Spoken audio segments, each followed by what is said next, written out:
Welcome back, everyone, to another deep dive. From AI-inspired insights from farmers.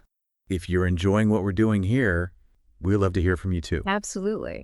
Hit that like button, subscribe to the channel, and definitely leave a comment telling us what you want to see more of on this deep dive. We're always looking for new ideas, and we really value your feedback. So what farm-related mysteries are you dying to uncover? Right. What questions are keeping you up at night? Let us know, and maybe we'll tackle them in a future deep dive. Today, we're looking at something pretty significant, especially if you're in farming or thinking about getting into it. Yeah, we're talking about these recent tariffs and how they're rippling out across agriculture and related industries. Exactly. We've pulled together some recent news articles covering these tariffs, looking at what they might mean for markets, even things like used equipment. Right.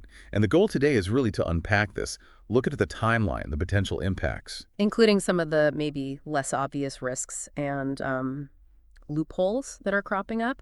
This is really key for newcomers trying to navigate it all. Okay, so where does this all start? The timeline kicks off April 2nd, 2025. Big announcement from President Trump. A blanket 10% tariff, right? Right. On pretty much everything coming in. Yeah, 10% across the board, plus extra reciprocal tariffs for countries with big trade deficits with the U.S. That really set the stage. And on top of that general tariff, there were some really specific ones too. Yes, specifically targeting crypto mining equipment. Thailand got hit with 36%, Indonesia 32%, and Malaysia 24%. Pretty hefty numbers. Wow. And that caused a bit of panic. Oh, absolutely. A huge rush to get that equipment moved before the deadline, which was set for April 9th, to, avoid those massive costs. But then Yeah. something changed. Yeah, kind of pulled the rug out. On April 9th, the exact day those higher rates were supposed to start, they announced a 90-day pause on those specific increases. A 90-day pause, so all that rushing. Became sort of pointless, yeah, but not before costing businesses a lot. How much are we talking? Well, reports said air freight costs shot up like 4 times the normal rate. 4 times. And ocean freight, even worse, up to 20 times normal. 20. Good grief. Yeah. So they spent all that money scrambling, and then the deadline just shifted. Exactly. It really shows how volatile and unpredictable this whole trade policy environment is right now. Okay, so that was the crypto gear saga, but what about the broader picture? Canada and Mexico. Right. So the 25% tariffs on imports from Canada and Mexico, those were scheduled to fully kick in on April 2nd, 2025. And it expanded beyond them, too. Yes. Starting April 5th, the tariffs got extended to products from 90 different countries. 90? Wow. Yeah. With a minimum rate of 10% on most things, but much higher rates on some goods, especially from China, up to 54% in some cases. Were there any exceptions? Surely not everything was hit. No, there were some key exemptions. Things like steel, aluminum, auto parts, copper, pharmaceuticals, semiconductors, lumber, and energy were carved out. Okay. And also, initially, stuff that qualified under the USMCA rules of origin, the trade deal with Mexico and Canada, that was exempt until April 2nd. What does that mean, USMCA rules? Basically, that a certain percentage of the product was actually made in North America. Roughly 50% of imports from Mexico and maybe 38% from Canada qualified under that. Oh, yeah. Anything else? Yeah, potash, kefir fertilizer got a lower rate, just 10%. Interesting. Okay, so shifting gears a bit. How is this affecting the, say, used equipment market for farmers? That's a really interesting angle. Dealers are definitely expecting changes. Surveys show over 60% think demand for used farm equipment is going to go up. Because new equipment is getting more expensive. Exactly. Tariffs hit components, raw materials, so the price of new machinery rises. That pushes buyers towards the used market, looking for, better deals. Makes sense. So does that mean used prices are jumping up too? Well, dealers expect some increase, but mostly a modest one. Still, it's another potential cost, especially if you're just starting out. Right. But the dealers themselves aren't entirely sure what happens next. No, there's a lot of uncertainty. That's a really key theme here. That they're asking, how long will these tariffs last? Will they actually be enforced long term? And that uncertainty makes farmers hesitate. Absolutely. It makes farmers understandably reluctant to make big financial commitments, whether it's buying new or used equipment. Planning becomes really difficult. And it's not just about buying equipment, is it? There's the other side selling produce. What about retaliation? That's a huge concern.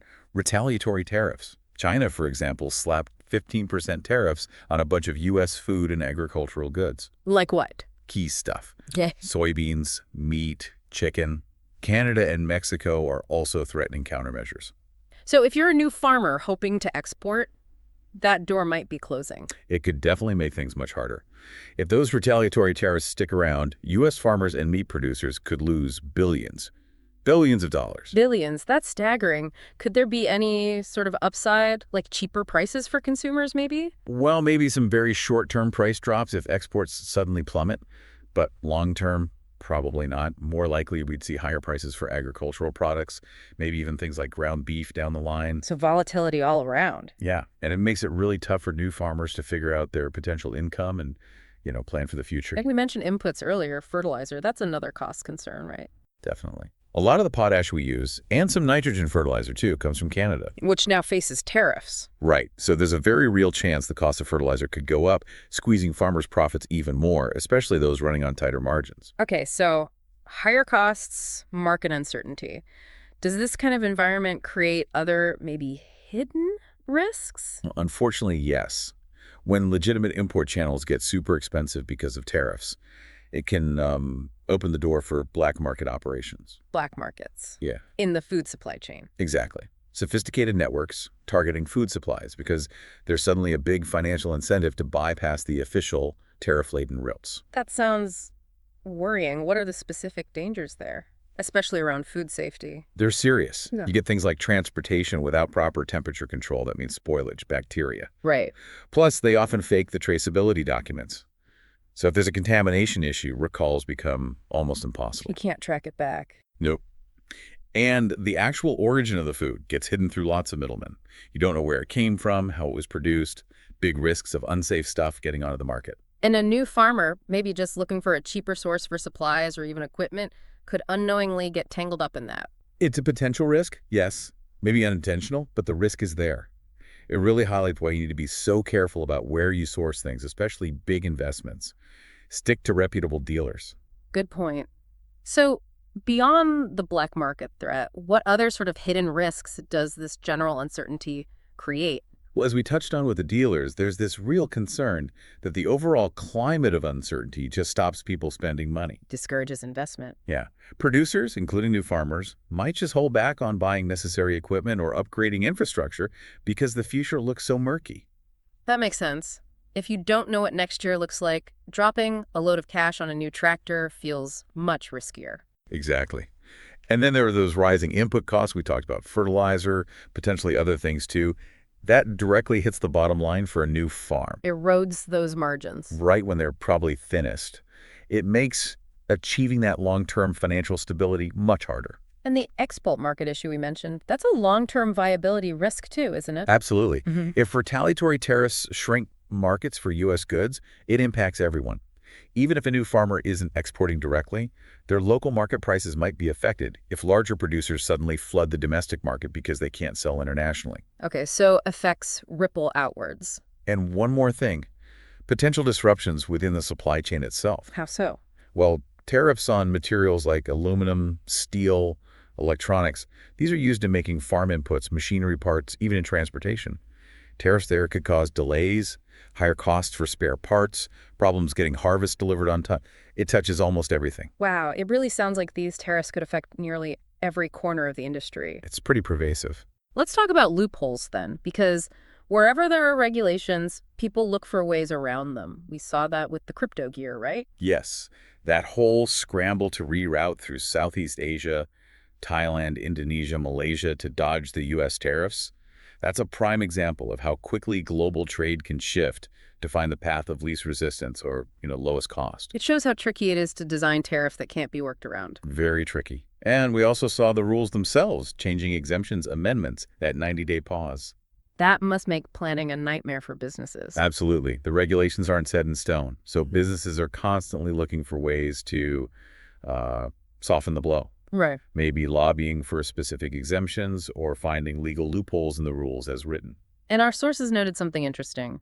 Russia wasn't on that list of 90 countries facing expanded tariffs. Yeah, that was a curious omission, wasn't it? In such a broad tariff expansion, leaving Russia out definitely raises questions about the geopolitical chess game behind some of these decisions. The reasoning isn't always clear. Right. And finally, the USMCA rules that acted as a sort of temporary loophole for Canada and Mexico. Correct. For a short time, if your goods met those rules of origin, proving enough was made in North America, you could avoid the new tariffs, at least until that April 2nd full implementation date hit. It shows how existing deals can interact with new rules. Okay, so it's complex, it's shifting. Given all this, we wanted to offer a specific bonus insight, especially for our listeners new to farming. Yes.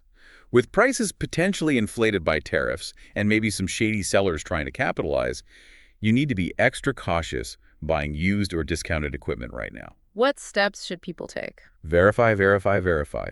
Check the equipment's origin and authenticity. Use official channels, manufacturer databases, authorized dealers. Confirm its history. Get the paperwork straight. Absolutely. Get detailed documentation, serial numbers, purchase history, maintenance records, and honestly, be really wary of deals that seem just too good to be true. They usually are. And physically inspect everything. Thorough inspections are crucial. If you can, get a professional appraisal before you commit to buying used gear. It's about protecting your investment and your farm from fraud or just buying unreliable junk.